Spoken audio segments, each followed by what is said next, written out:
Hello everyone. So welcome to Sankalp Competitive Classes. I'm myself Manik Mahajan. तो आज हम deal करेंगे the topic of history and we will targeting the exam of CVT. CVT exam का pattern समझेंगे कि उस exam में क्या क्या सिलेबस है, उस सिलेबस में क्या क्या सब टॉपिक्स होंगे और हमें उन सब टॉपिक्स को कैसे टैकल करना है. So let's start. तो अगर हम अपने पहले लेक्चर की तरफ बात करें तो हमारा जो यूनिट 1 होने वाला है इस पूरे सीयूटी के हिस्ट्री के सिलेबस का, वो होगा आपका the story of the first cities of Harappan. तो इस टॉपिक में हमें डील क्या क्या करना है वो हम एक बार देख लेते हैं. तो हमें डील इसमें जो करना पड़ेगा वो है ओवरव्यू. हमारा रहेगा कि उस जमाने में अर्बन सेंटर्स क्या हुआ करते थे. अर्बन सेंटर्स का मतलब अगर हम मेन बात करें, we are well aware of that. Mohenjodaro, Harappa, Kalibangan, Lothal, ये जितने भी मैंने सेंटर्स के नाम लिए हैं, इनकी लोकेशन क्या है. नंबर वन, लोकेशन के अलावा इनकी क्या क्या सिग्निफिकेंस थी, क्योंकि हर सेंटर कोई ना कोई अपनी हिस्टोरिकल सिग्निफिकेंस रखता था. तो वो सारी माइन्यूट माइन्यूट बातें हमें इस सब टॉपिक या इस चैप्टर के अंदर हमें डील करनी है. ओके. और इससे हमें सीखने को क्या मिलेगा, हमें पता चलेगा कि हड़प्पन सिविलाइजेशन क्या होती थी, क्योंकि इस सिविलाइजेशन में आर्किटेक्चरल सिग्निफिकेंस, उसकी क्वालिटीज, उसमें क्या क्या डिफरेंसेस था और वो अपने उस टाइम के जमाने के टाइम पर वो कितनी एडवांस थी. वहां पे ड्रेन्स का सिस्टम क्या था, सिटाडेल क्या चीज है, कि उसका architectural significance, each and everything will be covered in this topic. Okay. So let's move on to the second one.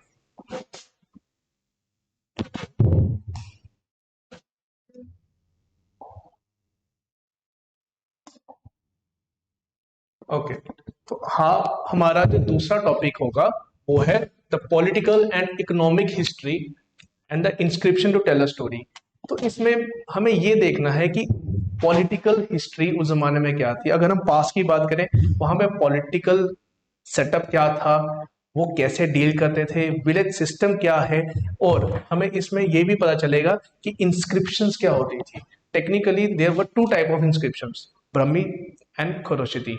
तो वो इंस्क्रिप्शन को डेसिफर कैसे किया गया, या अभी भी वो डेसिफर हो रही हैं, और वो लिखा कैसे जाता था, उनमें क्या क्या उनके साइंस एंड सिंबल थे, ये सारी बातें इस सब टॉपिक में हम डील करेंगे. ओके.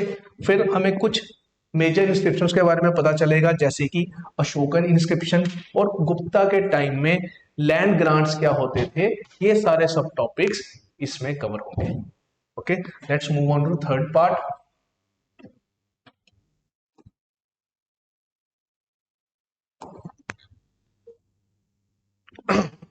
तो अगर हम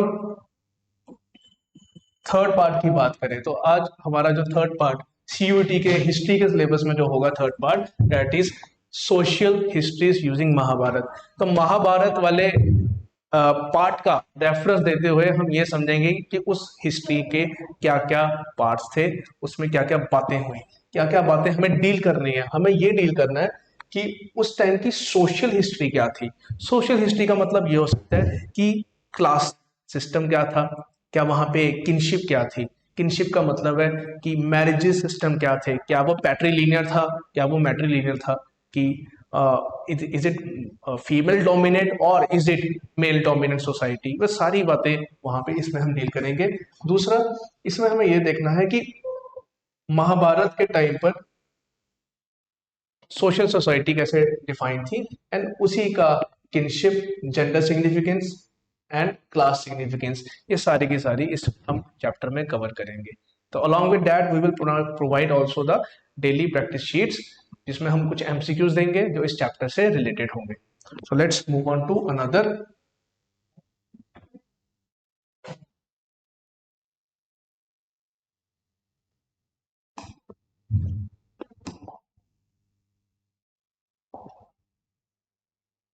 अब हम बात करेंगे the history of Buddhism and Shanti stupa.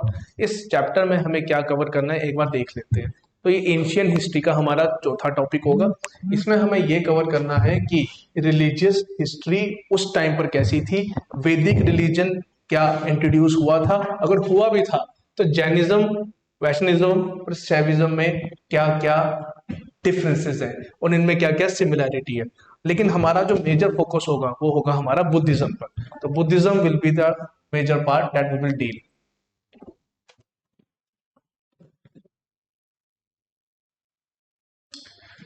So now let's move on to the fifth topic जो सीयूटी की हिस्ट्री के सिलेबस में आएगा।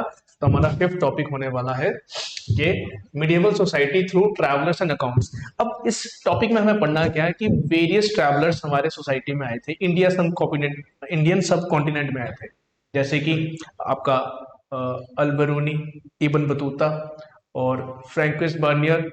ये सब जितने भी मैंने ट्रैवलर्स के नाम बोले हैं, इनका इंडिया में आने के बाद इनका पर्सनल एक्सपीरियंस क्या था, उन्होंने क्या क्या फेस किया और उनके पॉइंट ऑफ व्यू से हमारी इंडियन सोसाइटी कैसी रही थी। तो लेट्स टेक इस चैप्टर से हमारे टेक अवेज क्या है, what are the takeaways from this chapter. तो अगर हम इस चैप्टर की बात करें तो मेजर हमारा होगा कि सोशल एंड कल्चरल लाइफ कैसी थी इन हिस्टोरियंस के और इन ट्रैवलर्स के अकॉर्डिंग। ठीक है, किनके अकॉर्डिंग? ट्रैवलर्स के, क्योंकि इन ट्रैवलर्स ने कुछ किताबें लिखी थी। जैसे अगर मैं बात करूं, एक किताब का नाम है अल बुरूनी ने किताब लिखी, किताब उल हिंद। दूसरी बात हम करेंगे अपने मोरक्को से जो ट्रैवलर आए थे इब्न बतूता, उन्होंने किताब लिखी रिहाला। तो ये जितनी किताबें हैं उन्हीं किताबों के रेफरेंस पर ये सारी बातें हम डिस्कस करेंगे। So now we will move further.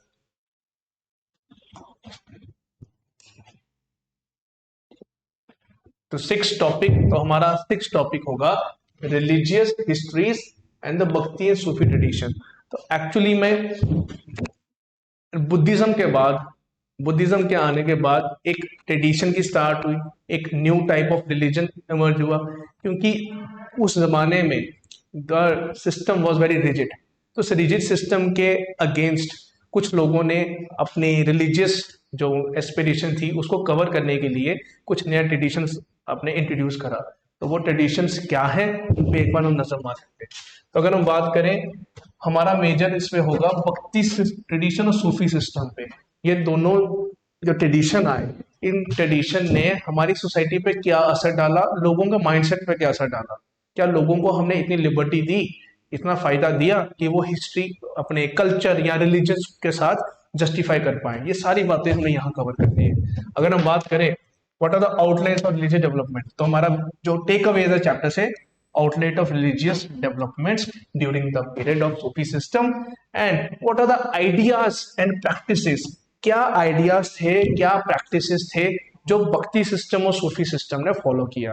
क्योंकि ये सिस्टम जो जिनकी मैं बातें कर रहा हूँ, दिस सूफी सिस्टम एंड भक्ति सिस्टम वाज बिट लिबरल बोलने का सेंस है इनमें रिजिडिटी कम थी और लोगों को अपने रिलीजियस एस्पिरेशंस को कवर करने का मौका मिला।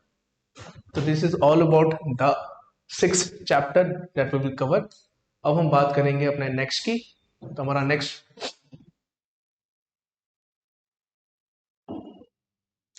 हमारा होगा द न्यू आर्किटेक्चर हम्पी। क्या है इस न्यू आर्किटेक्चर हम्पी में, लेट अस चेक। तो अगर हम इसमें ओवरव्यू देखें, हमारा ओवरव्यू होना वाला है आउटलाइन ऑफ न्यू बिल्डिंग्स जो विजयनगर पीरियड में बनी थी। ये विजयनगर पीरियड में क्या क्या बिल्डिंग्स थी, उस आर्किटेक्चर की क्या क्वालिटी थी, क्या वो नॉर्थ इंडिया वाले जो आर्किटेक्चर है उससे इंस्पायर्ड भी था या उसमें कोई सिमिलैरिटी भी है या इट इज बिट डिफरेंट। ये सारी बातें हमें इधर देखनी। तो इसमें विजयनगर पीरियड में क्या क्या बना, टेम्पल्स बने, फोर्ट्स बने, इरिगेशन सिस्टम, इरिगेशन फैसिलिटीज बनी। ये सारा इरिगेशन से रिलेटेड या आपका आर्किटेक्चर से रिलेटेड जितनी भी बातें हैं वो सारी हमें इसमें कवर करनी है। तो और इसमें और क्या कवर होगा, हमें ये देखना है कि जितना भी आर्किटेक्चर आपने बनाया क्या उसका पॉलिटिकल सिस्टम से कोई आपस में कोई रिलेशन भी है या नहीं, क्या आर्किटेक्चर पॉलिटिकल भी था या नहीं, ये बातें हमें यहाँ पर कवर करनी है।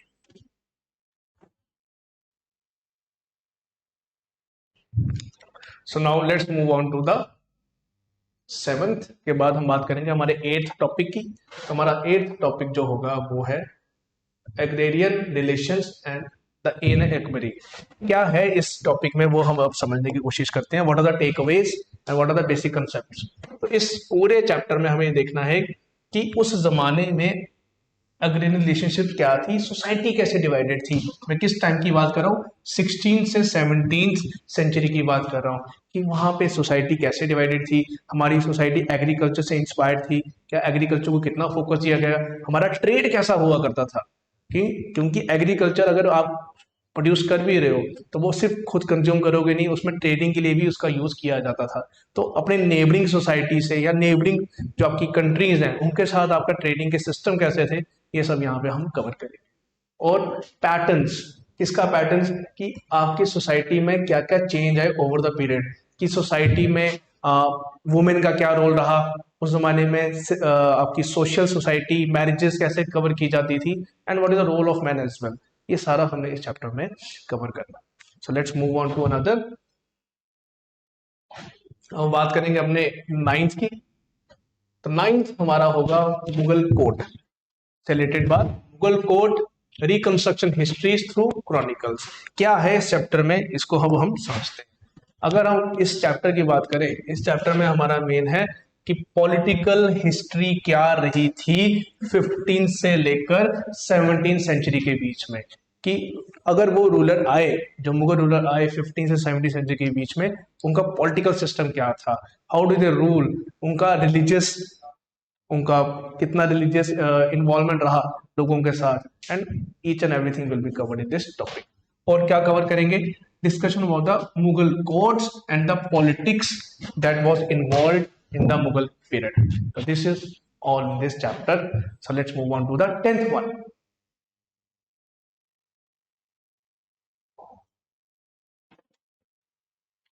तो 10th चैप्टर हमारा है कॉलोनियलिज्म एंड रूरल सोसाइटी।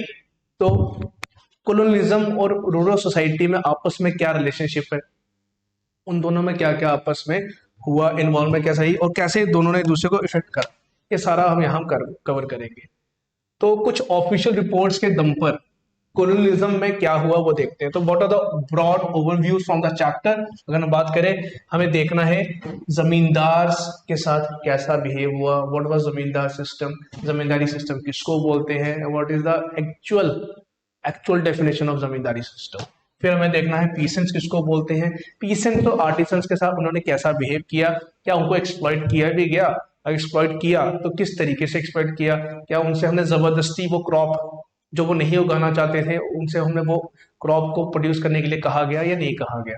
तो ये सारी बातें पीसेंट से रिलेटेड, आर्टिसंस के लेकर, और कॉलोनियलिज्म के आने से हमारे आर्टिसंस पे क्या असर पड़ा, क्योंकि हमने उस जमाने में ऑब्वियसली कॉलोनीज, जो आपके ब्रिटिश कॉलोनी थी उनका माइंडसेट वही था, exploit the sub continent, exploit the Indian society, क्योंकि वहां से जितना ज्यादा से ज्यादा रेवेन्यू आए आप उसे लो।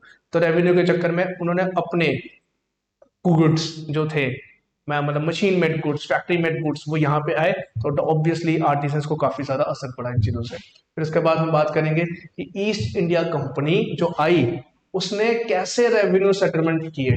रेवेन्यू सेटलमेंट का मतलब कि आपने जब रेवेन्यू आएगा वो डिवाइड राजा में, किंग्स में और ईस्ट इंडिया कंपनी में कैसे होगा, वो एग्जैक्ट चीज वो इस चैप्टर में होगी। And the surveys conducted by the colonies, अपना ब्रिटिशर्स, वो हमें सारा देखना है। प्लस ये देखना कि what are the changes over the 19th century. 19th century मतलब 1800 के आसपास, 1800 से 1900 के बीच में हमारा इंडियन सब कॉन्टिनेंट में या इंडियन मेनलैंड में क्या क्या पॉलिटिकल चेंजेस आए। तो this will we cover in this particular chapter.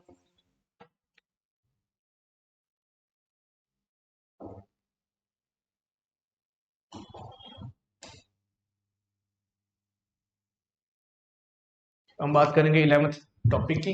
तो 11th टॉपिक जो हमारा होगा दैट इज अवर मेन टीयूटी का main topic, one of the favorite representations of 1857.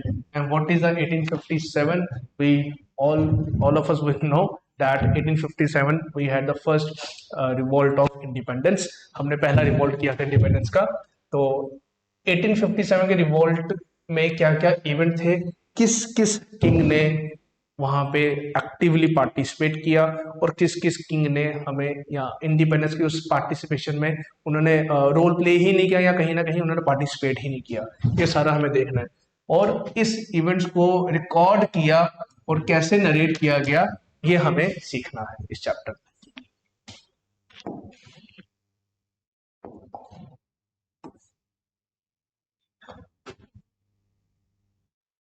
12th topic. So our 12th topic will be colonialism and the Indian towns and the town plans.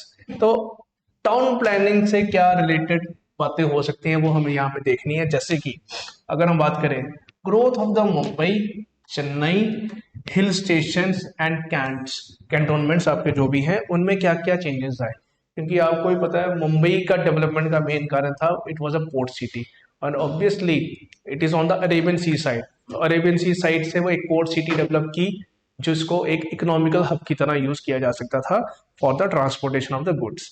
तो ये मुंबई में development कैसे की गई और किस पर्पज से की गई, ये सारा हमें यहाँ पर देखना है। मुंबई हो गया, चेन्नई हो गया, because these two all are the economical hubs and both are the port cities, and along with them कुछ हिल स्टेशन है जिनको डेवलप किया गया, and the cantonments of 18th और 19th सेंचुरी, इसके बारे में हमें यहाँ पे बातें करनी।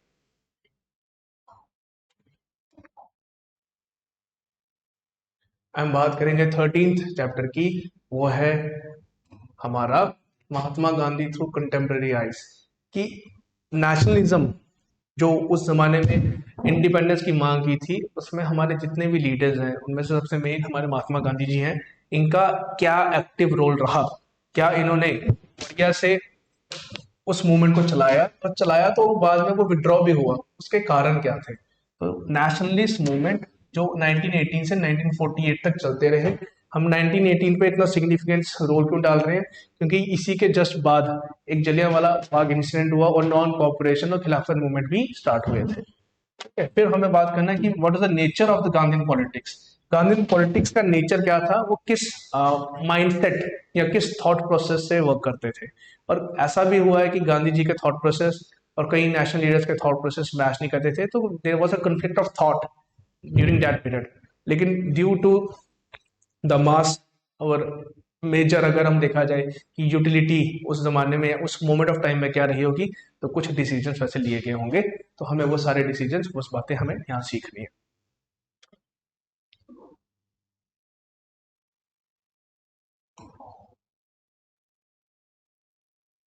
अब हम बात करेंगे 14 टॉपिक की। अब 14 topic is the partition of India through oral sources. Partition जो हुआ, India was divided into two countries, India and Pakistan. तो उस पार्टीशन के क्या क्या सोर्सेज रहे होंगे। पहला 1940s के टाइम की हिस्ट्री क्या थे। 1940s का जो टाइम था वो काफी टर्बुलेंट पीरियड था। Turbulent in the sense Pakistan की बनने की डिमांड भी बहुत जोर शोर से उठ रखी थी। क्विट इंडिया मूवमेंट भी वहां पे स्टार्ट हो गया था, और थोड़े ही टाइम में वहां पे बहुत ज़्यादा टर्बुलेंस हो गई थी, एंड कम्युनल राइट्स जैसे इवेंट्स भी काफ़ी ज़्यादा जोर पकड़ चुके थे। तो ये सारी बातें यहाँ पे हम कवर करेंगे। प्लस अगर हम बात करें उस टाइम में नेशनलिज्म फीलिंग क्या थी, कम्युनलिज्म कैसा था, और पार्टीशन पर क्या इवेंट आया, और अल्टीमेटली पार्टीशन क्यों हुई। तो ये हमारा होगा कवर, और फोकस हमारा रहेगा दो चीज़ों पर, वो है पंजाब एंड बंगाल।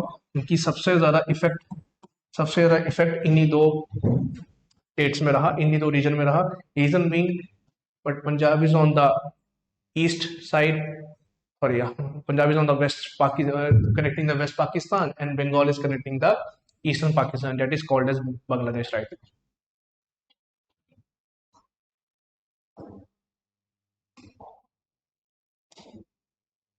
हम बात करेंगे हमारा last topic of the CUET, that is the making of the constitution. अब हमारा एक कंट्री ने इंडिपेंडेंस तो ले ली है, लेकिन इंडिपेंडेंस लेने के बाद जो हमारा एक हमने एक धारणा सोची थी, हमने एक सोच के साथ जो देश का हमने निर्माण करना था, या वी कैन से फाउंडेशन हमारी गाइडलाइंस क्या होनी चाहिए, कि हमारे जो लोगों ने इतनी चीज़ें सही हैं, फ्यूचर में उन चीज़ों को उनको ना सहना पड़े, उनको इक्वल राइट्स मिले, हर बंदे को इक्वल ट्रीटमेंट मिले, तो उसको ध्यान में रखते हुए हमारा कॉन्स्टिट्यूशन बनाया गया। And our forefathers have made our constitution inspired by the many nations. अब यूएसए, यूके, आपका आयरलैंड, ऑस्ट्रेलिया, जर्मनी, इन सभी कंट्रीज के कॉन्स्टिट्यूशन से कुछ अच्छी अच्छी बातें हमने वहां से पिक करी हैं, तो हमारा कॉन्स्टिट्यूशन बना। तो उस कॉन्स्टिट्यूशन के बनने के पीछे ब्रॉड ओवरव्यू क्या रहा, इंडिपेंडेंस ओवरव्यू क्या था वो देखते हैं। पहला है इंडिपेंडेंस के बाद न्यू नेशन स्टेट। इंडिपेंडेंस के बाद न्यू स्टेट्स की डिमांड आई, क्योंकि कुछ किंग्स, कुछ आपके किंगडम्स थे जो शायद इंडिया के साथ जुड़ना नहीं चाहते थे, like Hyderabad, like JNK and Junagadh. है ना, मैं कुछ तीन के नाम ले रहा हूँ। देवर मतलब मल्टीपल प्रिंसली स्टेट्स। ये princely states some were in positive state of mind to join the India, and कुछ रिलेक्टेंट थे कि इंडिया को ज्वाइन नहीं करना चाहते थे। तो उनको कैसे ज्वाइन करवाया गया, और फिर कॉन्स्टिट्यूशन की मेकिंग हमारी कैसी रही। ओके, फिर हम बात करेंगे कि कॉन्स्टिट्यूशन असेंबली की डिबेट्स क्या हुआ करती थी, क्योंकि कॉन्स्टिट्यूशन को बनाने के लिए कॉन्स्टिट्यूएंट असेंबली का निर्माण किया गया, जिसके कुछ मेंबर्स थे, पर्टिकुलर मेंबर थे, और उन सबका एक रोल था कि तुम्हें ये डिपार्टमेंट संभालना है, you have to make this thing and keep making the constitution with in a time period. तो this is all from my side and this is all from the Sankalp classes. तो हमें basically अब CUT के syllabus की हमें understanding हो चुकी है, and we will cover all these topics one by one. So thanks.